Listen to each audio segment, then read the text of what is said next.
Hey, what's going on, guys? It's me, Digital, and the Ossidon is finally here. Now, it's been out for a couple hours now, and people have really been criticizing the difficulty to tame. It's just very difficult to tame if you're doing it kind of the intended way. Or, I'm assuming it's intended to use on wild creatures. But I'll show you guys in just a second here that if you set it up in a controlled environment with tamed creatures, it actually becomes something that's not that difficult. At least if you're not taming anything that's like 135 plus. Once you get into the harder levels, it's just going to be difficult kind of regardless. But this does make it a lot easier. So yeah, let's get into it.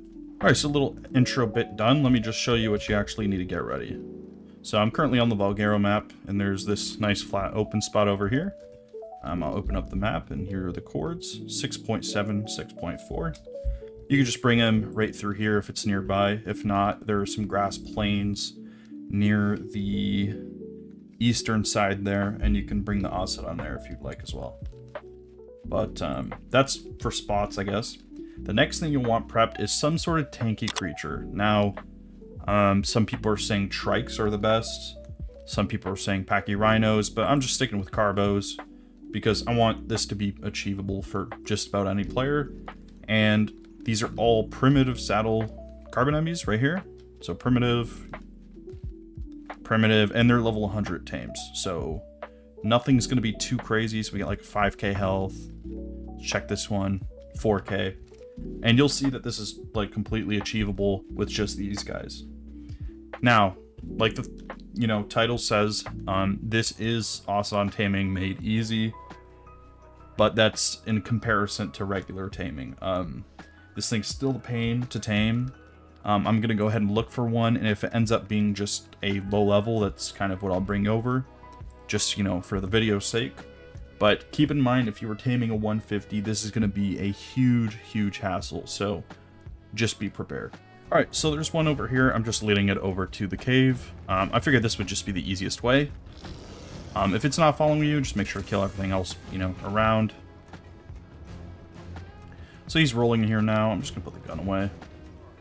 If you don't have access to the tech suit, you can do this. Just make sure you have good armor, because the Ossidon does hurt quite a bit.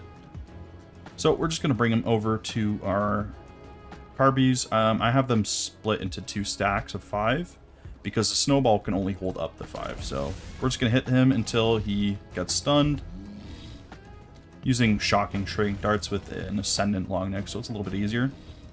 But essentially what you're going to do is you're going to roll up the ball, and see these spikes. That's also very important. We're going to make sure to pick up the spikes, and then you're going to go ahead and you're going to just pick up the carbies like this. Now, like I said, you can only carry 5 at a time, so there's no point in trying to do more. But we're just going to do this. Try and get all of them in, if you can. Let me just whistle passive. And we're just going to go ahead, pick up as many crystals as possible. And he's going to slowly start dropping the carbies everywhere. So I'm going to make my way over to the next pile. Obviously, I could have done this a little bit later, but that's fine.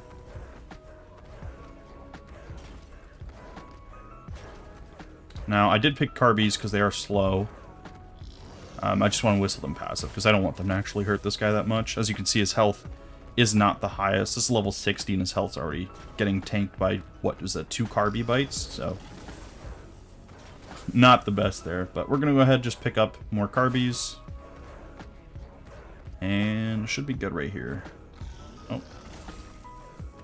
Now you want to try not get it stuck on things like I just did, because it will actually ruin the tame. And as you can see, we got him to break the ball, and it's 25% taming effectiveness, which is not bad. So we're going to do the same process. We're just going to knock him out. Or not knock him out, but stun him. Like I said, if you don't have tech, you want to be pretty careful about this, but this shouldn't be too bad. So there he is. He's dazed again. And you just rinse and repeat this process. So what I'm going to go ahead and do is I'm just going to do this process right now, and then I'll show you the process. I've said process a lot. I'll just show you when I'm done taming it.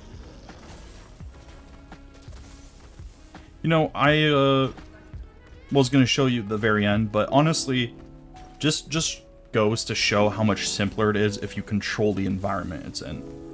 So as long as you make sure there's no creatures nearby, you can find an isolated spot like this, or a spot with just passive creatures, like that grassland area I mentioned earlier on Valguero.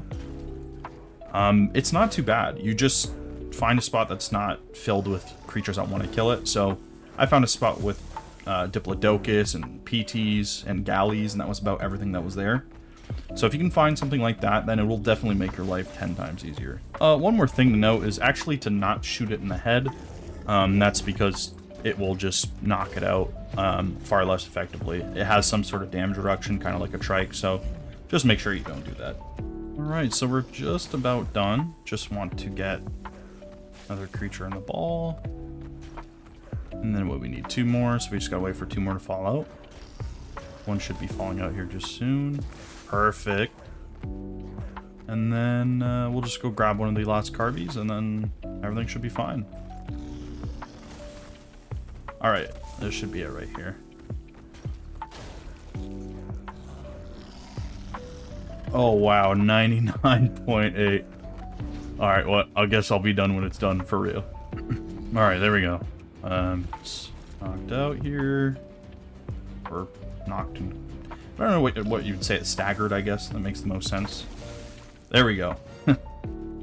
So, that took me 11 minutes to tame, plus, or not 11 minutes to fully tame, but that took me probably actually like 6 minutes to tame then, because I had that little intro sequence and then explaining the carbies and all that. But honestly, it's not that bad of a tame if it's in a controlled environment. You also don't need many materials for this. You just need like a decent long neck, shocking trank darts. So I would suggest just going for a low level, just kind of get your foot in the door, learn how to tame the creature, because you can't breed them right now. So you might as well just learn the process of taming one, have one just to have one because it's cool. But going for the super high levels and stuff like that, I would just wait until Lost Colony officially comes out so you can start making your really, really cool Ossidon lines and stuff like that. But like I said, just find area with a lot of passive creatures, area with a lot of, you know, just free space to roam around. And if you have all of that set up, I'm sure everything will be fine. But anyways, I'd like to thank you guys for watching, and I will see you in the next one. Peace.